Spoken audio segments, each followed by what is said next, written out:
Ça me rappelle pas mal le comportement que tu peux avoir par rapport à un enfant, tu sais. Parce qu'un enfant, les parents vont souvent être là pour un peu l'assister, le diriger, Mmh. etc., etc. Après, comparer le chien à l'enfant, c'est peut-être un peu un extrême. Mais dans l'éducation, moi j'aime bien comparer parce que euh, un bébé humain qui vient sur Terre, tu vois, il connaît rien en fait. Il Mhm, vient dans une société humaine et tu vois, chaque pays a son mode de fonctionnement, tout est différent et c'est l'adulte humain qui apprend, tu vois, les codes de les la codes, hein. société. Mhm, Et pour un chien, c'est pareil. Un chien, il vient là, il connaît rien à la société humaine, tu vois. mhm, Sauf que là, on vit dans un monde clairement humain. mhm, Donc il est obligé de faire en fonction de nous et c'est à nous de lui apprendre. Et que ce soit un enfant ou un chien, pour moi, c'est pareil. Et mhm, surtout, la façon de faire, moi, j'aime pas le leadership ou genre trop guider son chien dans le sens.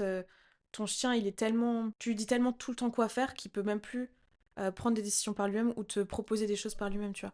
Un ok. enfant, c'est pareil. Genre, tu le vois, les parents hyper stricts ou physiquement un peu violents, ou tu sais, dans la façon de parler un peu violent et tout, t'as des enfants qui s'éteignent. Genre, qui osent Mhm, plus, qui sont tout timides et tout.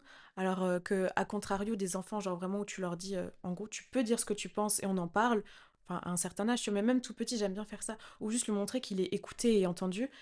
Eh ben, ça aide l'enfant à se développer, tu vois, plus mhm, sainement. Et à oser être lui au final. Et un chien, c'est mhm. pareil.